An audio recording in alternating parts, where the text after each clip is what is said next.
Seja bem-vindo a mais um episódio do VECast, o podcast do portal vidaestudantil.com.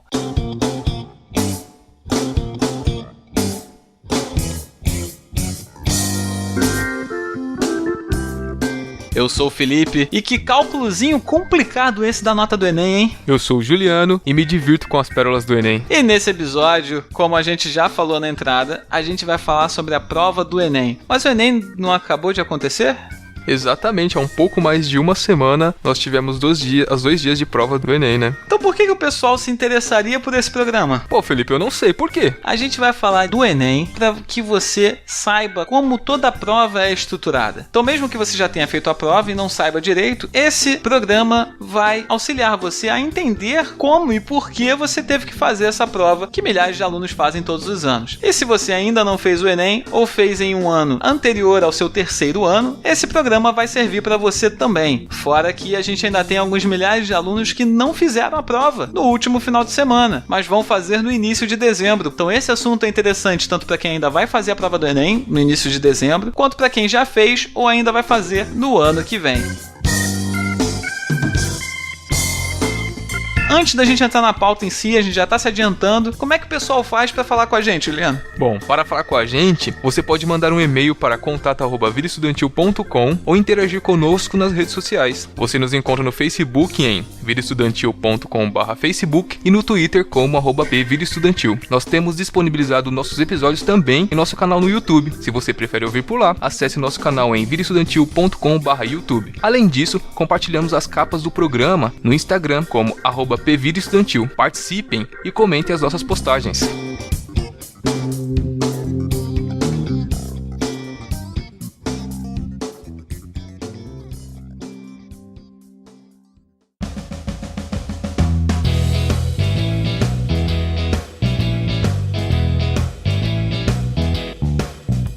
E para começar a falar do Enem em si, a gente primeiro vai conversar sobre quando o Enem começou e qual era a grande finalidade dele e por quem ele foi implementado em todo o Brasil. Bom, o Enem foi criado em 1998 e aí já vão lá 18 anos desde a sua criação e primeira implementação. E o que significa Enem? Bom, Enem significa Exame Nacional do Ensino Médio e consiste de uma prova que foi elaborada pelo Ministério da Educação com o objetivo inicial de avaliar o desempenho dos estudantes de escolas públicas e particulares que concluíram o ensino médio em todo o país. O seu resultado, na época, era utilizado para auxiliar o Ministério da Educação na elaboração de políticas de melhoria do ensino brasileiro através dos PCN, os Parâmetros Curriculares Nacionais, do ensino médio fundamental. Mas o que são esses Parâmetros Curriculares Nacionais? Os PCNs constituem de um parâmetro ou uma referência de qualidade de educação do ensino fundamental e médio. Esses parâmetros servem para orientar e garantir a coerência dos investimentos realizados no sistema educacional brasileiro. Bom, geralmente uma coisa que é criada do zero, ela passa por um período experimental. E como tal, em 1998, quantas pessoas se inscreveram para fazer a prova? Nossa,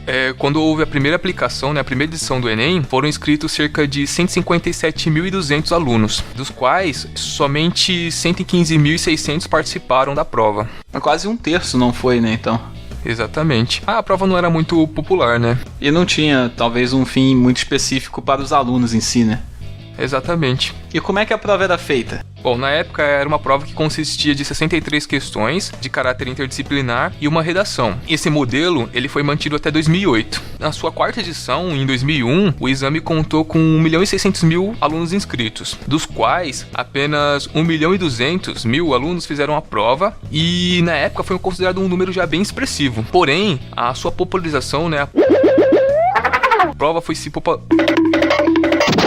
popularizando a partir de 2004, quando o Ministério da Educação instituiu o programa Universidade para Todos, o ProUni. O ProUni ele foi criado em 13 de janeiro de 2005 e é um programa que concede bolsas de estudos integrais e parciais de 50% em instituições particulares com base na nota obtida no Enem. E também segundo alguns critérios que serão comentados, que a gente vai comentar um pouco mais pra frente, Nessa época, uma porcentagem proporcional à nota do Enem também já era utilizada em algumas etapas de seleção de alguns vestibulares como uma forma de bonificação. Já em 2009, tanto a prova como a utilização dos seus resultados sofreram grandes modificações e, como era de se esperar, também diversas polêmicas aí. Bom, a prova passou, ela começou como A prova ela passou a ser composta por 180 questões e uma redação. Ela também passou a servir como certificação de conclusão do ensino médio em cursos de educação de jovens e adultos, o EJA, substituindo o Exame Nacional para a Certificação de Competências de Jovens e Adultos, o ENSEJA. Em 2010, quando a plataforma do Sistema de Seleção Unificada veio ao ar, o exame passou a ser utilizado também como uma forma de seleção parcial ou total para ingressar em algumas instituições de ensino superior. Algumas instituições usaram esse sistema, o SISU, como seletivo da primeira fase vestibular, outras como uma seleção ou como uma seleção para um percentual das vagas disponíveis. Com isso vieram mais críticas e polêmicas que envolveram desde vazamento da prova, fraudes e acabaram ocasionando até um pouco da queda de credibilidade e da segurança da avaliação, do Enem. Algumas universidades na época até optaram por não utilizar a nota do Enem, nem mesmo como bonificação. Apesar de todos esses contras, o SISU continuou a ser ampliado e nesse ano, 2016, ele ofereceu no primeiro semestre cerca de 226 mil vagas em 131 instituições e no segundo, 55 mil vagas em 42 instituições.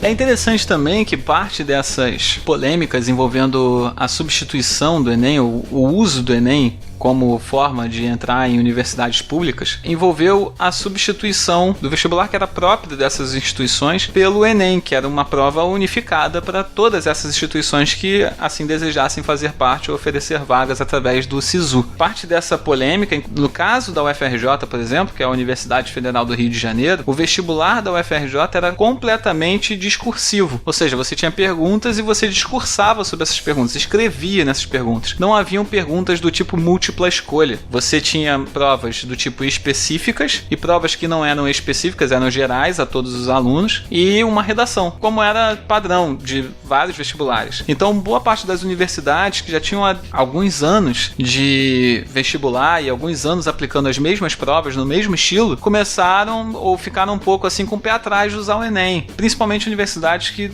traziam no seu vestibular provas discursivas, porque elas estariam abrindo mão de toda uma metodologia de exame para selecionar os candidatos a ingressar no ensino superior nas suas instituições para uma forma totalmente diferente, baseada em outros critérios, Então teve esse lance também. Pro lado do aluno foi bom, porque hoje, por exemplo, lá na frente a gente vai falar um pouco sobre isso, mas a taxa do Enem hoje está por volta ali dos 60 e poucos reais. 68 reais. E na minha época, eu lembro que para cada vestibular você tinha que fazer uma inscrição diferente. Então, se você quisesse concorrer para uma vaga no vestibular da UFRJ, da UF, da Unirio, da UERJ, enfim, para essas universidades, pelo menos aqui na região metropolitana do Rio de Janeiro, cada um desses exigia uma taxa da sua prova. Claro que se você não tivesse condição, você podia pedir para não pagar.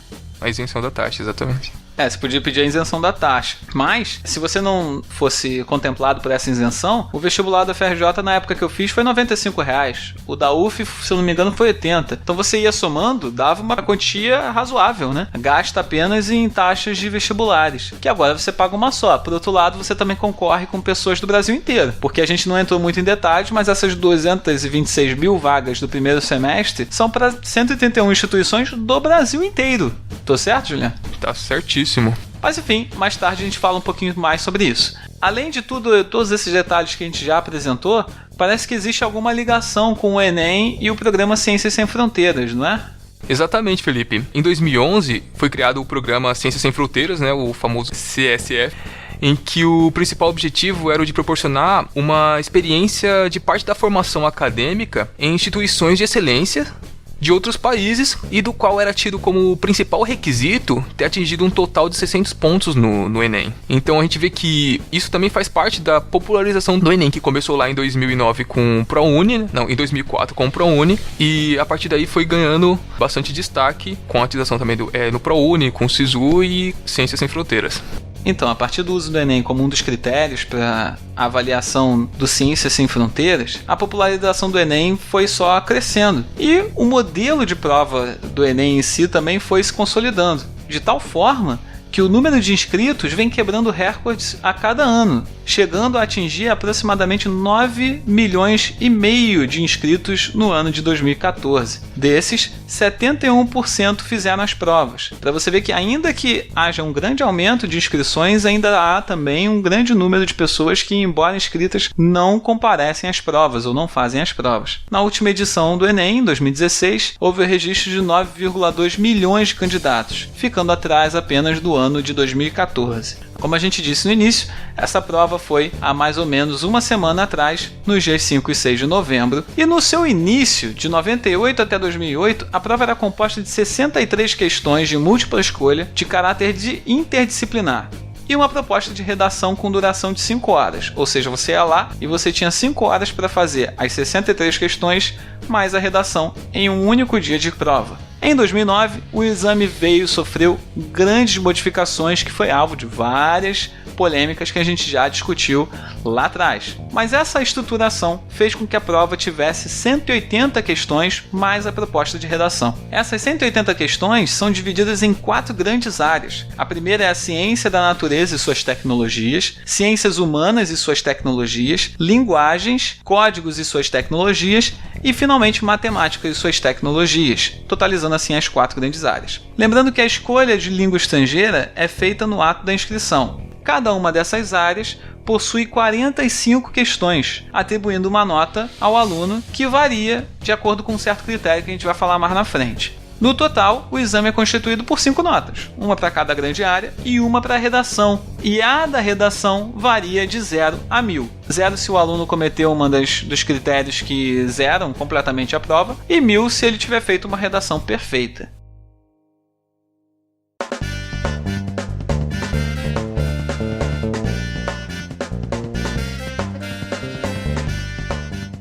Com base nisso, como são os conteúdos de cada uma dessas provas, Juliano? Bom, cada grande área, ela compreende o conteúdo de uma ou mais disciplinas que são obrigatórias durante a formação básica, né?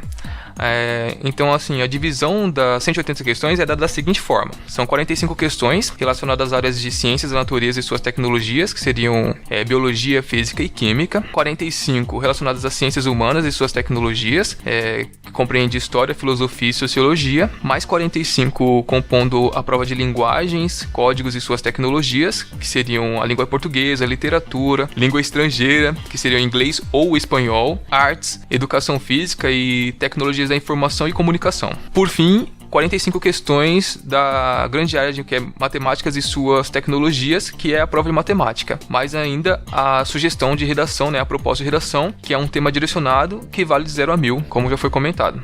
Esse processo de avaliação, ele é dividido em 10 horas, em 2 dias. No primeiro dia, os candidatos têm 4 horas e meia para resolver 90 questões, que são a prova de humanidades e ciências da natureza. Já no segundo dia, são 5 horas e meia para resolver as 90 questões que faltam, né, que seriam as de línguas e códigos e suas tecnologias e as de matemática e tecnologias, e mais a elaboração da redação, que deve ser no estilo dissertativa argumentativa. Cabe lembrar assim, que desde a mudança da prova em 2008, existe um debate e uma tentativa de previsão de temas de redação do Enem. A gente vê aí um monte de sites e lugares que estão especulando aí qual será o tema da redação. Em geral, o tema da redação tem a ver com determinadas notícias e polêmicas que ocorrem no Brasil e no mundo nos anos anteriores, e geralmente, né, no ano imediatamente anterior ao Enem, né? Refletindo esse quadro, desde 2009, os temas da redação são o indivíduo frente à ética nacional. Em 2010, o trabalho na construção da dignidade humana. Já em 2011 foi viver em rede no século XXI. Em 2012, o movimento imigratório para o Brasil no século XXI. Em 2013,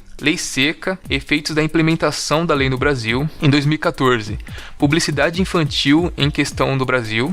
Em 2015, a persistência da violência contra a mulher no Brasil. Em 2016, caminhos para combater a intolerância religiosa no Brasil. Mas beleza, sabendo tudo isso, Felipe, diz aí, como que é feito aquele cálculo complicado das notas lá que você comentou no começo? Então, o cálculo da nota final do Enem é quase tão complicado quanto o próprio Enem em si. Mas antes da gente falar a priori como a nota é obtida, a gente precisa primeiro apresentar 2 teorias, que são as teorias que pautaram o Enem ao longo desses anos. A primeira é a teoria clássica do teste, e a segunda é a teoria da resposta ao item. Como a gente disse, em 2008 o Enem sofreu grandes mudanças e na prova de 2009 foi bastante diferente da prova de 2008. Antes do ano de 2009, os alunos eram avaliados de acordo com aquelas 63 questões mais a redação. Essas questões, ou a pontuação em si do Enem, era baseada na teoria clássica do teste, que avalia o aluno simplesmente pela quantidade de questões certas. Então, se um aluno A acertar 60 questões e o aluno B 50 questões, o aluno A foi, de acordo com essa teoria, melhor do que o aluno B nessa prova. Essa forma de avaliação traz alguns problemas e pode maquiar resultados, não sendo a melhor forma de avaliação, considerando-se que as provas são de conhecimentos distintos, com graus de dificuldade diferentes sendo aplicados em diferentes épocas. Todas essas variáveis podem influenciar os resultados, fazendo com que a nota absoluta de um aluno não reflita a fluência desse aluno nas diferentes áreas de conhecimento que o Enem avalia.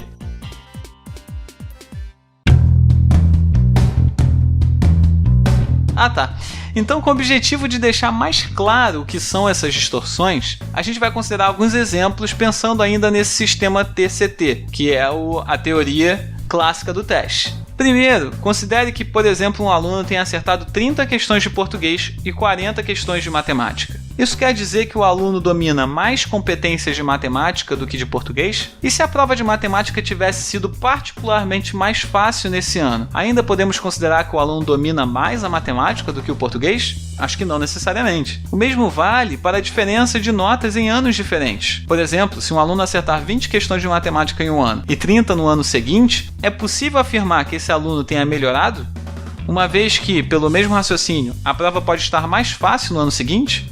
Então a gente também não pode afirmar com certeza que esse aluno tenha obtido um resultado melhor por ter melhorado a sua habilidade em matemática. Finalmente, ainda existe a possibilidade de distorção entre alunos que acertam o mesmo número de questões. Por exemplo, considere que 2 alunos acertaram 20 questões de matemática, mas o primeiro aluno acertou as questões mais fáceis e o segundo aluno acertou apenas as questões mais difíceis. É justo que os 2 alunos recebam a mesma nota? Além disso, o que você pensaria se estivesse corrigindo uma prova de múltipla escolha de um aluno que só acertou as questões mais difíceis de matemática? Porque quando a gente diz que o aluno acertou mais questões mais difíceis, a gente tende a pensar que esse aluno está mais bem preparado do que o aluno que só acertou as questões mais fáceis. Mas esse aluno que acertou só as questões mais difíceis, se ele acertou as questões mais difíceis, não era para ele também ter acertado as questões mais fáceis? Então, se ele foi melhor nas questões mais difíceis, provavelmente ele talvez tivesse chutado essas questões mais difíceis e por isso ele tenha ido melhor nessas questões mais difíceis. E talvez ele tenha de fato tentado fazer as questões mais fáceis e errado essas questões, já que essas questões mais fáceis ele levaria menos tempo para concluí-las e, teoricamente, ele precisaria desse conhecimento de matemática para resolver as mais fáceis para poder também resolver as mais difíceis. Então, para tentar diminuir um pouco esse rolo e tentar diminuir um pouco essas distorções, a partir de 2008 o Enem muda completamente o estilo de prova, passando a seguir agora a teoria da resposta ao item, a TRI. Essa teoria não leva apenas em consideração a quantidade de respostas certas, simplesmente pelo total de questões da prova. Ao invés disso, ela leva em consideração a dificuldade das questões e a coerência de acertos de cada aluno em relação a todas as questões que formam a prova. Para entender melhor como isso funciona, é necessário explicar primeiro o conceito de escala de dificuldade de cada questão. Essa escala é construída com base em 2 fatores. O primeiro fator é o valor de posição ou de referência. Esse fator corresponde a 500 e deve refletir o conhecimento médio de um aluno que está terminando o ensino médio. No Manual do Candidato de 2013, é dito que esse valor representa o desempenho médio dos alunos da rede pública que fizeram a prova em 2009. Então, o primeiro fator é o de posição de referência, ou seja, esse valor representa exatamente o conhecimento médio que um aluno que está terminando o ensino médio tem. A ideia é que a média de todos os alunos em determinada prova do Enem deve ser o valor 500, ou seja, a média de notas do valor de uma determinada prova tem que ser 500. Esse é o primeiro fator, o fator de posição ou de referência. O segundo fator é o fator de dispersão e tem o valor de 100 e representa a medida de variabilidade média das notas em relação ao desempenho médio dos alunos. Os alunos que tirariam, por exemplo, 600 é porque eles estão, em outras palavras, a um desvio padrão da média que equivale ao fator 500. Com esses 2 fatores é criada uma escala, feita pelo Instituto Nacional de Estudos e Pesquisas Educacionais Anísio Teixeira, também conhecido como o INEP. E tem o objetivo de medir o conhecimento ou a proficiência dos alunos nas 4 áreas de conhecimento contempladas pela prova do Enem. Então, resumindo, um aluno com nota igual a 600 no exame do Enem de 2012 significa que ele tem proficiência com 1 unidade de desvio padrão acima da proficiência média dos concluintes de 2009. Com isso, é possível criar uma escala, ou se ficar muito complicado, o que é uma escala? Pensa numa régua na sua cabeça em que a metade da régua é o número 500. Todos os outros números dessa régua são construídos com base naquele número 500 que está ali no meio. Além disso, a nota máxima e a nota mínima dessa escala não são necessariamente iguais a 0 ou a 1000. Ou seja, ainda que um aluno erre todas as questões, sua nota não necessariamente será 0. Assim como, ainda que um aluno acerte todas as 45 questões de uma prova, a sua nota pode ser diferente de 1000. As notas mínimas e máximas dependem basicamente da dificuldade da prova. Se a prova for composta com muitas questões fáceis, a nota máxima tende a ser menor, enquanto que, em uma prova com itens majoritariamente difíceis, a nota mínima tende a ser maior. E isso, teoricamente, faz com que todas as provas do Enem estejam equiparadas de acordo com a sua dificuldade. Em outras palavras, não importa a dificuldade da prova do Enem. Se essa dificuldade foi levada em consideração para o resultado ou para a correção das provas, teoricamente, o que você tirou em um ano, em relação ao que você fez num outro ano, vai refletir se você de fato progrediu ou regrediu na sua habilidade naquela disciplina, naquela matéria. Dessa forma, as notas máximas e mínimas de cada prova dependem apenas do tipo de questão dessa prova, e não do candidato. E mais do que isso, como todas as provas possuem a mesma escala, as notas são comparáveis, como a gente acabou de falar, mesmo que a pontuação mínima e máxima de cada prova seja diferente. As notas, então, devem ser comparadas de acordo com o que esses valores representam pedagogicamente em cada área. E sem entrar em detalhes, além do que a gente já falou, a TRI se baseia em 3 parâmetros com significados distintos para poder determinar quanto vale cada questão. Quais são esses 3 valores ou esses 3 parâmetros? O primeiro é o parâmetro de discriminação, o segundo é o parâmetro de dificuldade e o terceiro é o parâmetro de acerto casual. O parâmetro de discriminação tem a ver com quanto que determinada questão é capaz de diferenciar os participantes que dominam aquele assunto dos participantes que não dominam determinada área do conhecimento que a questão aborda. O parâmetro de dificuldade tem a ver com a dificuldade da questão dentro de uma área avaliada pela questão. É importante que existam questões de diferentes dificuldades em uma prova para que essa prova seja bem elaborada e para que essa prova reflita adequadamente o nível de habilidade de cada candidato. Ou seja, se você só coloca questões muito difíceis, o que você vai ter é que a grande maioria dos alunos vai se dar mal nessa prova. E você não vai ter refletido muito bem quanto que cada aluno tem de habilidade naquele determinado assunto. Por outro lado, se você também faz uma prova muito fácil, com questões muito fáceis, você também não vai medir adequadamente o nível de habilidade dos alunos, pois a maioria dos alunos vão tirar notas muito altas, ou vão conseguir resolver a grande maioria das questões. Então, para que uma prova seja bem elaborada e que meça bem o conteúdo do aluno, ou a habilidade do aluno naquela matéria, é necessário que haja questões nos mais diferentes níveis de dificuldade. Por último, o parâmetro de acerto casual determina a probabilidade de um candidato que não domine a habilidade de determinada questão acerte a questão por chute. Ou seja, esse parâmetro determina o quão provável é acertar determinada questão simplesmente chutando ela, sem ter qualquer conhecimento dentro daquela matéria ou habilidade. Finalmente, levando-se em consideração todos esses parâmetros, a nota final de cada candidato em cada prova leva em consideração a coerência do candidato na prova. Assim, um candidato que, por exemplo, acerte mais questões difíceis do que fáceis, vai tirar uma nota menor do que o candidato que acertou mais questões fáceis do que difíceis, supondo que ambos acertam a mesma quantidade de questões. Isso, de certa maneira, faz sentido, porque é esperado que um candidato seja coerente em suas respostas de acordo com o seu nível de fluência em determinados assuntos. Ainda assim, essa escala é feita usando-se pesos para os acertos em cada questão. Dessa forma, se você não sabe a resposta de determinada questão, ainda vale mais a pena chutar do que simplesmente deixá-la em branco. Questões erradas, como as que são deixadas em branco, não contribuem de maneira nenhuma para a sua nota. Então, ainda que a questão seja difícil e não seja coerente de acordo com o seu nível de habilidade, ainda assim vale mais a pena que você faça a questão e acerte ela, ainda que seja no chute. Porque ainda assim você vai ganhar ponto. Pode ser que você ganhe menos pontos do que o candidato que acertaria essa questão de forma mais coerente. Mas ainda assim você vai ganhar mais pontos do que simplesmente deixando ela em branco.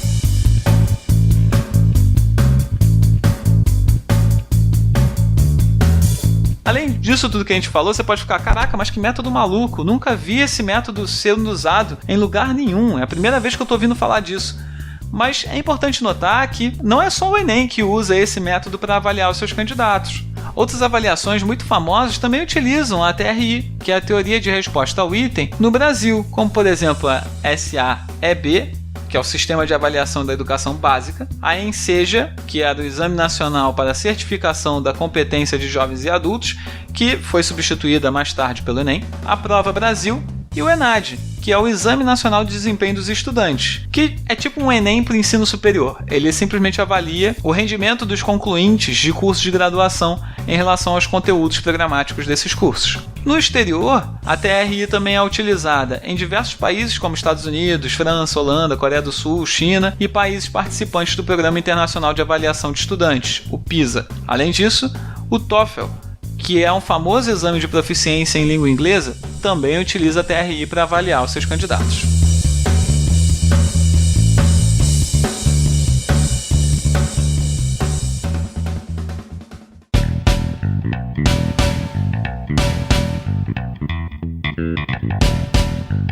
Já a prova de redação, a gente falou, basicamente o TRI é usado em todas as provas de competências de múltipla escolha. Agora, a prova de redação, ela usa uma pontuação diferenciada. Ela é pontuada de 0 a 1000 e a correção leva em conta os seguintes critérios. Primeiro, domínio da norma padrão da língua portuguesa. Segundo, compreensão da proposta de redação.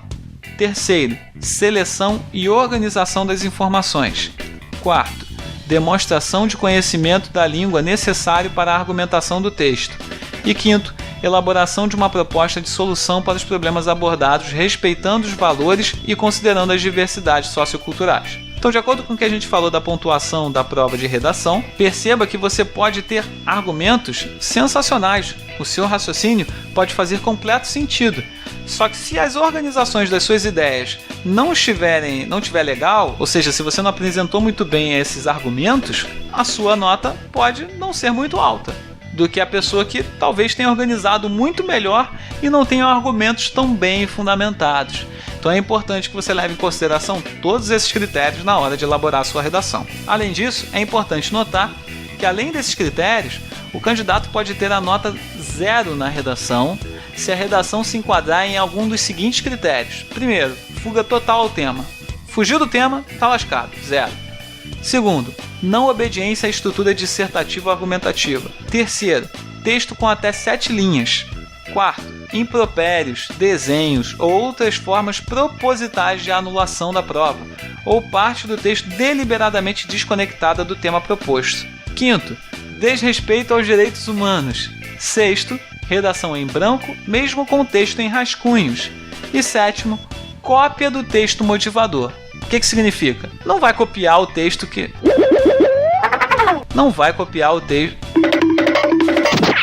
Você não vai copiar o texto que eles deram para você se motivar a fazer a sua proposta de redação, né? Se você copiar, é nota 0. Porque você não está demonstrando, obviamente, nenhuma originalidade, né? Nenhuma, argumentação própria. Você pode chegar a utilizar uns trechos, mas tem que ter muito cuidado na hora de fazer isso para não se enquadrar na cópia do texto, né? O melhor mesmo é só você usar os trechos para se motivar. Para se basear, exatamente. E não usar eles de maneira nenhuma na sua redação de forma clara, entendeu? E além disso, se você fugir do tema da sua redação do Enem, você tem a sua nota igual a 0. Se você reparar, as duas últimas temas de redação, por exemplo, o de 2015 foi a persistência da violência contra a mulher no Brasil e em 2016, caminhos para combater a intolerância religiosa no Brasil. Aqui fica uma espécie de pegadinha, que não é uma pegadinha, basta que você saiba a diferença entre tema e assunto de uma redação. O tema da sua redação deve ser aquela coisa que vai ligar completamente a sua redação. Todas as suas ideias, elas estão centradas debaixo daquele tema. Agora, assunto é uma coisa mais genérica. Por que eu peguei esses 2 últimos anos como referência para fazer essa análise? Porque perceba a minúcia como o tema é apresentado para o candidato. Por exemplo, o de 2015, o tema é a persistência da violência contra a mulher no Brasil. e não a violência contra a mulher no Brasil. Se na redação você falar apenas sobre a violência da mulher no Brasil, você confundiu o assunto com o tema. Você está falando sobre o assunto violência contra a mulher no Brasil, mas não sobre como isso é persistido na nossa sociedade, ou como a gente, depois de anos da lei Maria da Penha, por exemplo, nós ainda temos um grande número de casos de violência contra a mulher no Brasil. Entende a diferença? É um detalhe, mas que se você simplesmente só falar da violência contra a mulher no Brasil, você fugiu do tema. A mesma avaliação pode ser feita com o tema de 2016, das provas que foram feitas semana passada. O tema é Caminhos para combater a intolerância religiosa no Brasil. Você, na sua redação, tem que mostrar alternativas para que a gente possa combater a intolerância religiosa ou acabar com a intolerância religiosa no Brasil.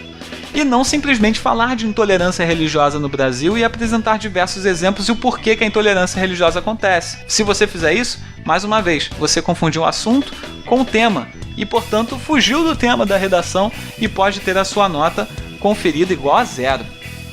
Então é muito importante que você esteja atento ao tema da redação, porque é uma das coisas mais penalizadas. Dentre outros detalhes, né? Como você, por exemplo, botar título na sua redação, você ter uma introdução, um desenvolvimento do seu tema e uma conclusão, e por aí vai, que são temas e assuntos que nós pretendemos abordar num VEcast futuro que fale somente sobre técnicas de redação. Então, dito isso tudo, eu vou passar agora a bola para o Juliano falar um pouquinho sobre outras informações importantes que orbitam aí a prova do Enem.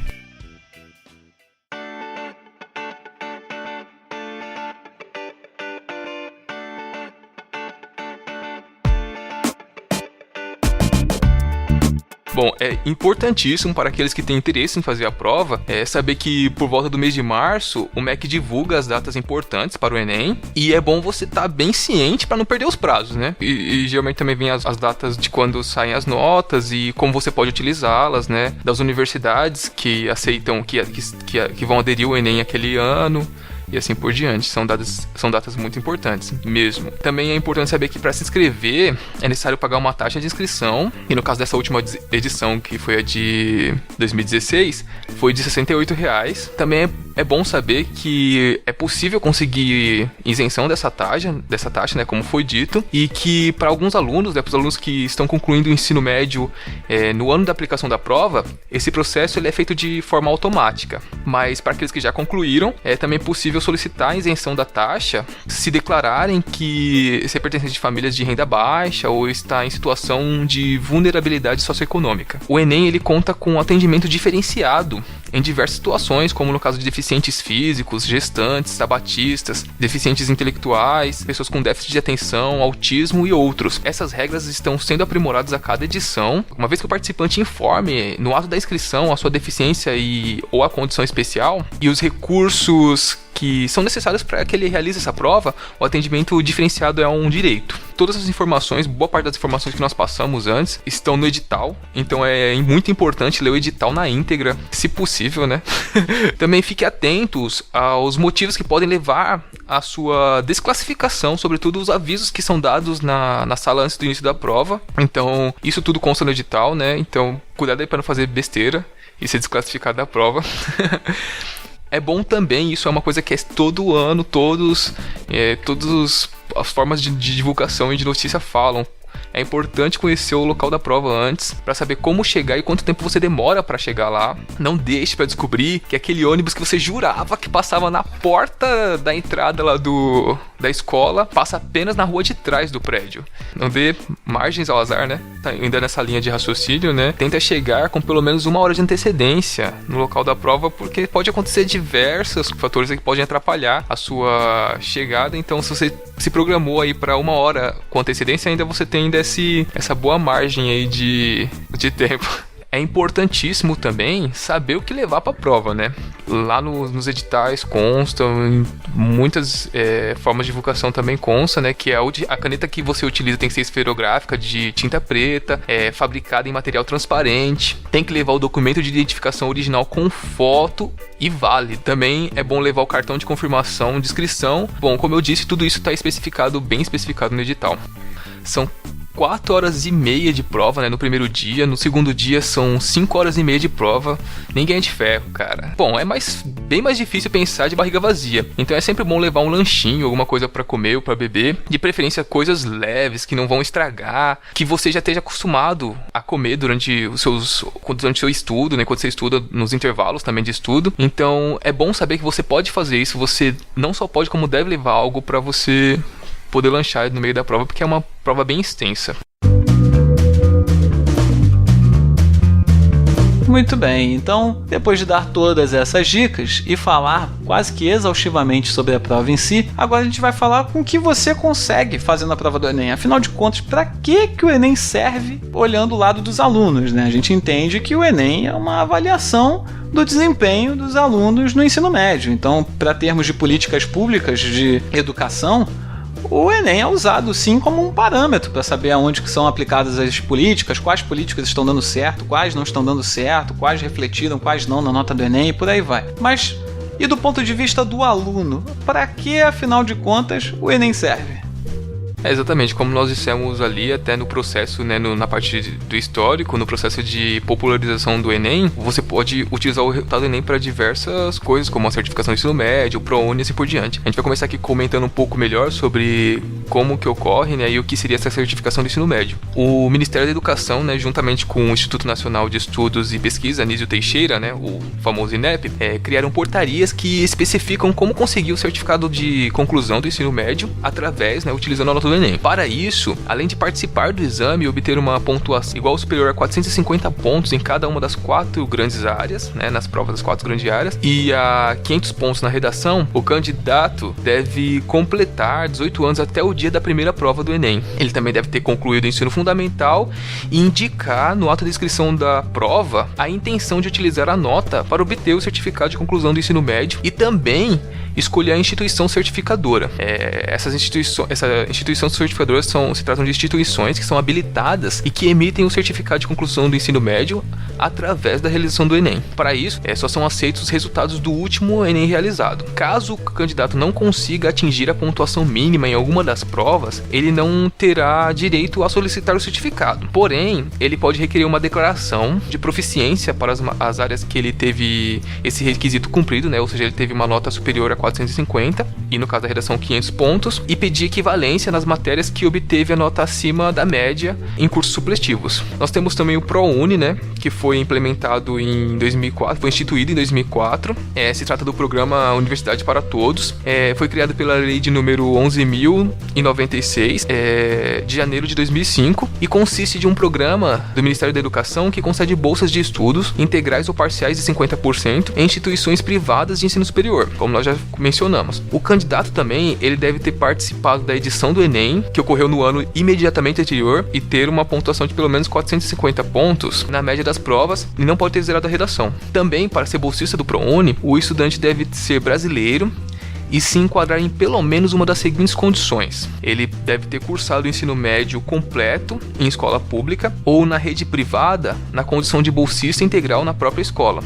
E ele precisa comprovar isso. Também pode ter cursado o ensino médio parcialmente em escola pública e parcialmente em escola da rede privada, na condição de bolsista, e também precisa comprovar ser uma pessoa com deficiência, ou também ser professor da rede pública de ensino, no efetivo exercício do magistério da educação básica, integrando o quadro de pessoal permanente da instituição pública e concorrer a bolsas exclusivamente nos cursos de licenciatura. Nesses casos, não há requisitos de renda. Para concorrer às bolsas integrais, o candidato deve ter uma renda familiar bruta mensal de até um salário mínimo e meio por pessoa, e já para as bolsas parciais, né, de 50%, a renda familiar bruta mensal deve ter até 3 salários mínimos por pessoa. Lembrando que todas essas informações, elas estão no site oficial e inclusive linkadas no roteiro desse episódio. Nós temos aqui agora o SISU, né, que é o grande astro, é o Sistema de Seleção Unificada. Trata-se de uma plataforma digital que é gerenciada pelo Ministério da Educação, o MEC, e através da qual,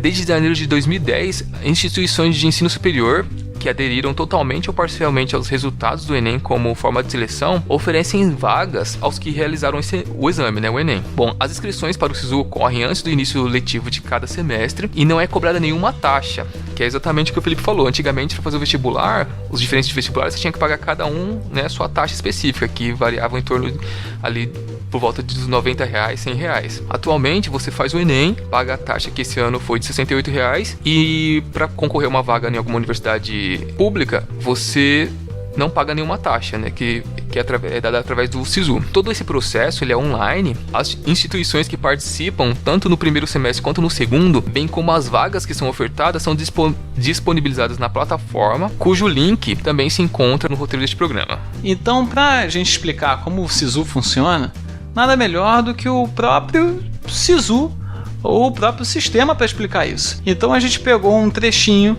separado lá do site deles mesmo, que a gente agora vai reproduzir aqui para que você possa entender como o SISU funciona a partir do olhar do próprio SISU. Abrindo aspas para o SISU, como funciona o processo? O processo seletivo do SISU possui uma única etapa de inscrição. O candidato faz suas opções de inscrição dentre as vagas ofertadas pelas instituições participantes do SISU, definindo se deseja concorrer às vagas de ampla concorrência ou às vagas destinadas a políticas afirmativas. Durante o período de inscrição, o candidato pode alterar suas opções. Será considerada válida a última inscrição confirmada. Ao final da etapa de inscrição, o sistema seleciona automaticamente os candidatos mais bem classificados em cada curso, de acordo com suas notas do Enem e eventuais ponderações. Serão considerados selecionados somente os candidatos classificados dentro do número de vagas ofertadas pelo SISU em cada curso, por modalidade de concorrência. A cada chamada, os candidatos selecionados têm um prazo para efetuar a matrícula na instituição, confirmando dessa forma a ocupação da vaga. Após as chamadas regulares do processo seletivo, o SISU disponibilizará às instituições participantes uma lista de espera a ser utilizada prioritariamente para preenchimento das vagas eventuais não ocupadas. Para participar da lista de espera do SISU, o candidato deve manifestar o interesse no prazo especificado no cronograma. Fecha aspas. Bom, agora nós temos também a utilização do Enem para a seleção de vagas ofertadas por Universidade de Portugal. Desde 2014, após uma mudança na legislação portuguesa que regulamentou a criação de processos seletivos para estrangeiros na universidade do país, alunos que participaram do Enem podem também se candidatar às vagas em universidades de Portugal que fazem parte desse acordo interinstitucional apresentando os resultados obtidos no exame. A Universidade de Coimbra, ela é uma universidade pública localizada em Coimbra, em Portugal. Ela é uma das universidades mais antigas do mundo e a maior e mais antiga de Portugal, né, considerada. Foi a primeira instituição a aderir ao Enem brasileiro como forma de seleção, que isso ocorreu em março de 2014, servindo como um modelo para os demais acordos. Até então, para que pudesse ter acesso à Universidade de Coimbra, tinha que fazer o equivalente ao Enem do país, né, de Portugal. Cabe lembrar que, apesar de serem universidades públicas, há uma cobrança de taxas como uma forma de coparticipação nos custos do ensino. Os acordos entre o Ministério de Educação brasileiro e português não envolvem transferência de recursos e não prevêem financiamento estudantil por parte do governo brasileiro. Tanto o desempenho mínimo para poder se candidatar à universidade, assim como as vagas ofertadas, quanto os custos e mensalidades vão variar de acordo com a universidade. Até agora, nós temos que 18 instituições, através de 13 convênios interinstitucionais, participam dessa iniciativa de cooperação entre os países, e dentre as quais estão as 4 líderes dos rankings de excelência universitária do país, que são as universidades do Porto, a Universidade de Lisboa e a Universidade de Coimbra e a Universidade do Minho.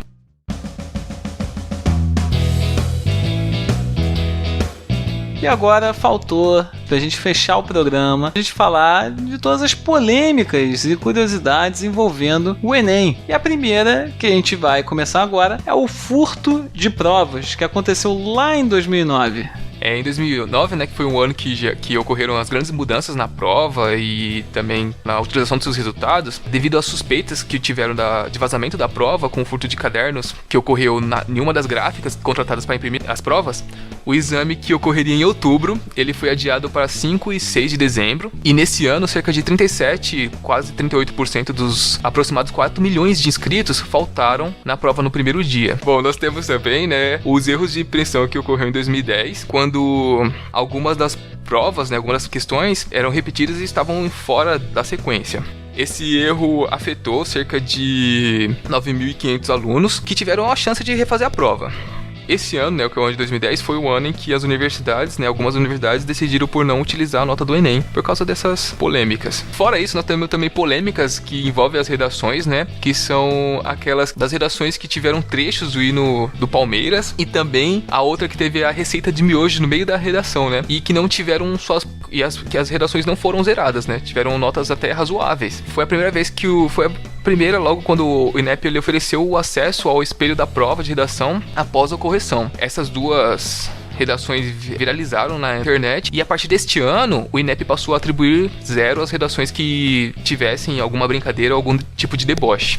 E particularmente esse ano, uma polêmica que a gente teve, e que é de fato um caso sério, né? Foi que houve o adiamento da prova do Enem para alunos que fariam a prova em uma das 404 escolas ocupadas em todo o país. Imagino que você que está aí nos ouvindo saiba, né, o que está acontecendo, mas ainda assim a gente vai tentar resumir. Existem diversas escolas ocupadas pelos alunos dessas próprias escolas. Essas ocupações são feitas mostrando a insatisfação desses alunos em relação à proposta de emenda constitucional, que ficou com o número de 241 e agora passou, se não me engano, para 55 quando foi para o Senado, que é a PEC do teto dos gastos. E também em relação àquela medida provisória que foi feita pelo atual presidente Michel Temer, sobre a reforma do ensino médio. E os alunos, insatisfeitos a isso, ocuparam diversas escolas. Então, quem iria, a priori, fazer a prova do Enem nessas escolas que atualmente estão ocupadas, teve as suas provas adiadas para a data de 3 e 4 de dezembro. Esses alunos devem receber o aviso de mudança por SMS, mas qualquer dúvida eles podem tirar no site ou no telefone, que eles também encontram no site. Foi pedido, obviamente, que só se telefonasse os alunos que tiverem dúvidas mesmo após de lerem as recomendações que estão no site, que é enem.inep.gov.br.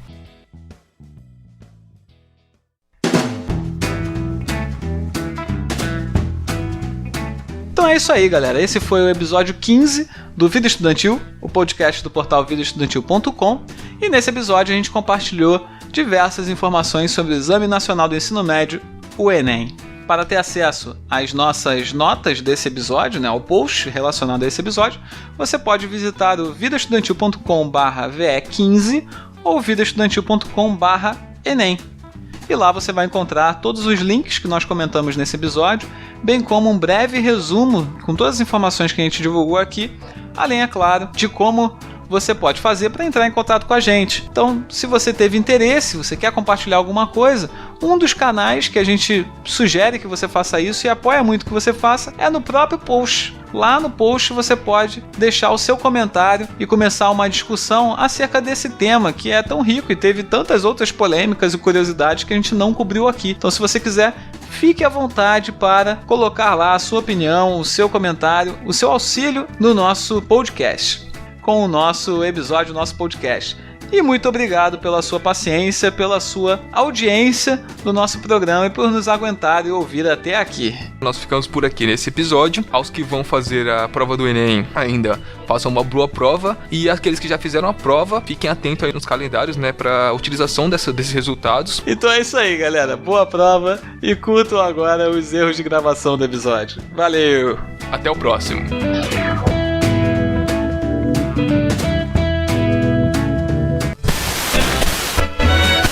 Você nos encontra no Facebook em vidaestudantil.com/Facebook e no e no Twitter como @... É Twitter isso aqui? Ou é Instagram?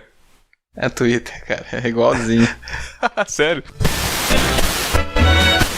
E no Twitter como @pvidaestudantil.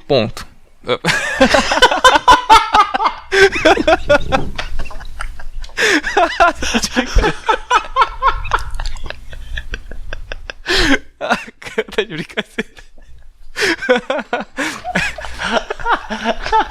@vidaestudantil. Não é arroba, é @pvidaestudantil, cara. @pvidaestudantil. Ponto final, acabou. E ponto. E aliado a isso, a gente... Bom, deixa eu pensar em outro jeito. Ixi, acho que eu não sou o único que tô zoado hoje.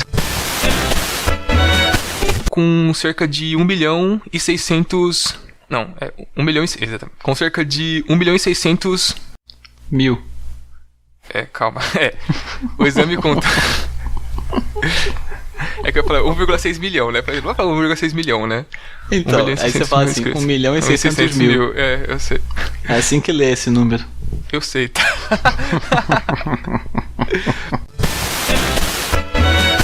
E o de 2006 foram Caminhos para combater a intolerância religiosa no Brasil. 2016. Eu falei o quê? 2006. Sério mesmo? Sério. Ninguém é de ferro, cara. É mais difícil pensar... Lembrando ainda que... Ninguém é de ferro.